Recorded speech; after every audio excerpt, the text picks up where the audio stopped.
एकादशी व्रत कथा। धर्मराज युधिष्ठिर कहने लगे कि हे भगवन, मैं आपको कोटि कोटि नमस्कार करता हूँ।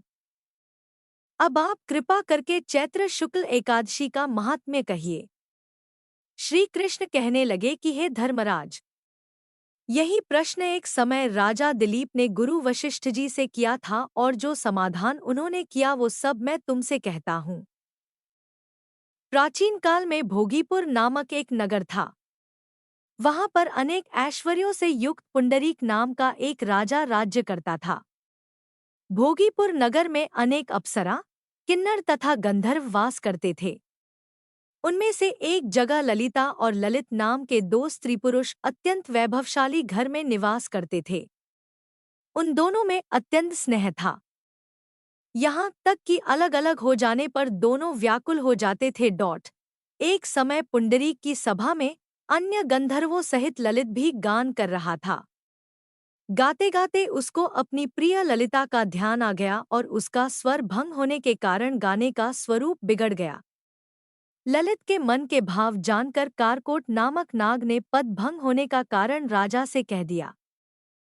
तब पुंडरीक ने क्रोधपूर्वक कहा कि तू मेरे सामने गाता हुआ अपनी स्त्री का स्मरण कर रहा है, अतः तू कच्चा मांस और मनुष्यों को खाने वाला राक्षस बनकर अपने किए कर्म का फल भोग।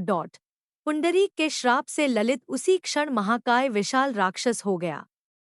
उसका मुख अत्यंत भयंकर, नेत्र सूर्य चंद्रमा की तरह प्रदीप तथा मुख से अग्नि निकलने लगी। उसकी नाक पर्वत की कंदरा के समान विशाल हो गई और गर्दन पर्वत के समान लगने लगी। सिर के बाल पर्वतों पर खड़े वृक्षों के समान लगने लगे तथा भुजाएं अत्यंत लंबी हो गईं। कुल मिलाकर उसका शरीर 8 योजन के विस्तार में हो गया। इस प्रकार राक्षस होकर वह अनेक प्रकार के दुहख भोगने लगा। जब उसकी प्रियतमा ललिता को यह वृत्तांत मालूम हुआ तो उसे अत्यंत खेद हुआ और वह अपने पति के उद्धार का यत्न सोचने लगी। वह राक्षस अनेक प्रकार के घोर दुहक सहता हुआ घने वनों में रहने लगा। उसकी स्त्री उसके पीछे पीछे जाती और विलाप करती रहती। एक बार ललिता अपने पति के पीछे घूमती घूमती विंध्याचल पर्वत पर पहुंच गई, जहां पर शृंगी ऋषि का आश्रम था। ललिता शीघ्र ही शृंगी ऋषि के आश्रम में गई और वहां जाकर विनीत भाव से प्रार्थना करने लगी। उसे देखकर शृंगी ऋषि बोले कि हे सुबगे, तुम कौन हो और यहाँ किस लिए आई हो? मेरा नाम ललिता है। मेरा पति राजा पुंडरीक के श्राप से विशालकाय राक्षस हो गया है। इसका मुझको महान दुहक है। उसके उद्धार का कोई उपाय बतलाइए।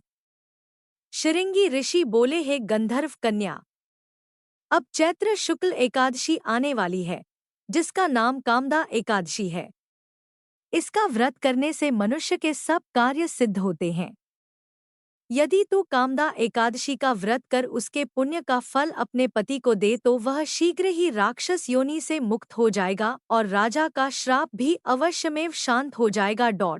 मुनि के ऐसे वचन सुनकर ललिता ने चैत्र शुक्ल एकादशी आने पर उसका व्रत किया और द्वादशी को ब्राह्मणों के सामने अपने व्रत का फल अपने पति को देती हुई भगवान से इस प्रकार प्रार्थना करने लगी, हे प्रभो, मैंने जो यह व्रत किया है इसका फल मेरे पतिदेव को प्राप्त हो जाए, जिससे वह राक्षस योनि से मुक्त हो जाए।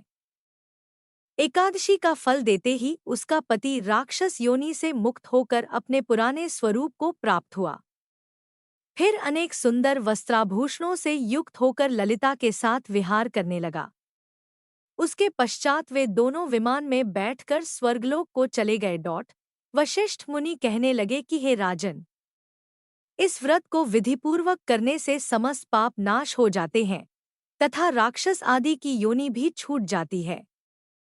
संसार में इसके बराबर कोई और दूसरा व्रत नहीं है।